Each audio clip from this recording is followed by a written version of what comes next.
Freedom is waking up every morning and not having to calculate the hours you have to spend doing things that you hate. I think that total freedom isn't something that men should aspire to, because there's nothing wrong, especially when you have a family and people who depend on you, with waking up thinking I'm going to do X number of hours of something I hate to make my other hours more rewarding. So I feel like there's a trade-off. But essentially freedom is the ability to do whatever you want.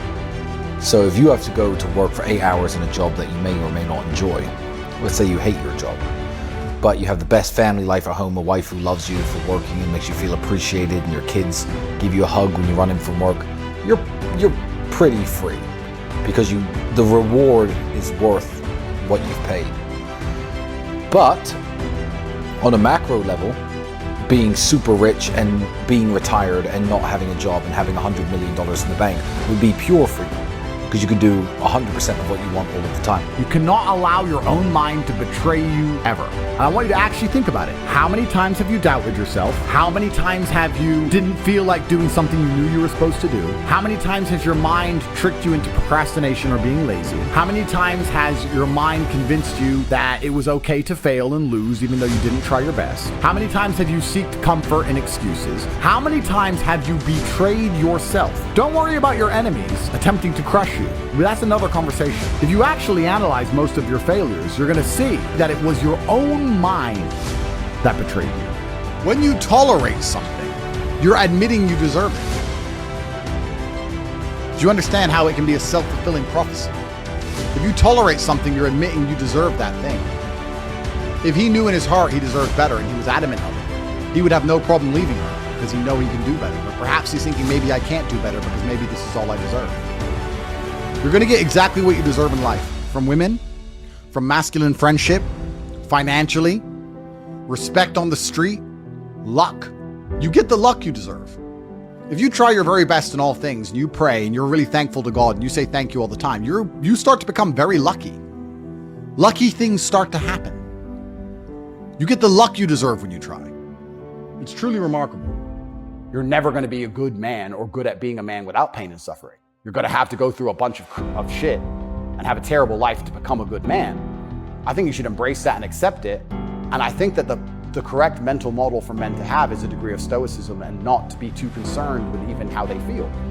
If I woke up today happy, I would have done this interview. If I woke up today sad, I would have done this interview. What's the difference? Why put so much importance on my emotion if certain things must be done? So why are we going to sit around and talk about how I feel if it doesn't even affect how I act? And as a man, it shouldn't, because there's too much to do. If you have a woman who you truly love, instead of buying her flowers every day, you should improve yourself. Self-improvement is the answer to showing your love for anything as a man. So when I see people say, oh yeah, I really love my girlfriend or whatever, and then I look at the guy, I say, no, you don't. Because if you did, you wouldn't be sleeping so long. You wouldn't be so insignificant. You'd be trying harder in some way. You'd be doing something. You're not doing anything.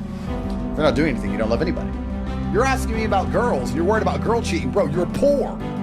You are broke and you are weak. What the fuck are you talking about girls for? You have bigger concerns to address. If you get your shit right, it's amazing how quickly everything else falls into place. The best way to be good with girls is to be good with everything besides girls. If you're good at business and you're good with people and you're good, your body's in good shape and you're charismatic and you're smart and you're interesting and you're wise and you got a good network and a fucking yacht and a Bugatti and a jet, guess what? You can't get rid of them. You need to say thank you to God. Thank you, God, for giving me this difficult time, for me to learn lessons and for me to have more appreciation for my fantastic life in the future. That's how you should approach life. And especially success is exactly the same way. The lessons you'll learn failing along the way will ensure that when you get to the top, you can keep it. If God is going to give you the chance to become a successful person, he has to make it difficult. He has to lay out a gauntlet, because within that gauntlet, some people will quit and they can go become losers, which allow the people who do not quit to be winners. You're on the highway, you're driving. There's exits all along the way to Loserville, Loser Town. When you're tired, when you don't feel like working, when you don't have enough time, when it's difficult, you can get off the highway anytime you want, but if you stay on the highway, you will end up a winner. When I hear people say, oh, it's hard, or I don't have time, etc., all you're doing is telling me you're a loser. Every single winner feels the same as you do. The difference is they do not quit.